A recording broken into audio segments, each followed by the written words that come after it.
या ट्रॅफिकने एक लयच वैताग दिला राव. जय महाराष्ट्र भावानो, तो तुमचं स्वागत आहे आपल्या छोट्याशा परत एकदा मिनी ब्लॉग मध्ये. तर आपण होतो बघा हैदराबाद मध्ये, तुम्हाला तर माहितच होतं. आणि सकाळी सकाळी आलो बघा गाडी खाली करायला. गाडी ते खाली करायला लावली. ह्या लेबराने एक लय वैताग दिलता बघा. आणि हे काय गाडी खाली करणार गेली ते लवकर. चला म्हणलं आता करा तुमच्या मनावर काय करायचंय. प्रत्येक वेळेला माझ्यासोबतच घडते का तुमच्यासोबत पण घडते हे असलं तर. या डोसक्यावरून काय लिंबू फिरवलाय काय माझ्या मालकाच्या फिरायला मला तर काही कळत नाही गेलं. मी अशा छोट्या मोठ्या चुका तर चलतच राहतात बघा. कारण अनुभव किती जरी मोठा असला तरी वेळ पुढे झुकावत लागते, ते खरं आहे बरं काय. आणि ज्याला कोणाला कंड उठला असेल का नाही गाडी घ्यायचा, तर त्यांनी पहिलं हे बघून घ्यावा. कारण पावसाळ्यामुळे 4-4 दिवस गाड्या कुठूनच भरणा चालल्या आता बघा. मग कसे हप्ते भरावायचे आणि काय करायचे ते तुम्ही सांगा बरं काय कमेंट मध्ये. तर सकाळी उठलो बघा. सकाळी उठल्यावर ते 4-5 कार्यकर्ते होते, ते गाडीला झोटू लागले. बघावच म्हणलं नेमकं करालेत काय.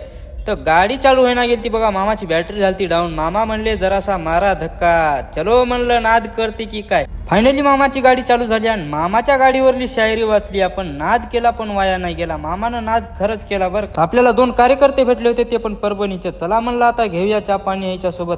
तर चला भेटूया भावांनो पुढल्या व्हिडिओ मध्ये. तर लाईक आणि फॉलो मात्र नक्की करा.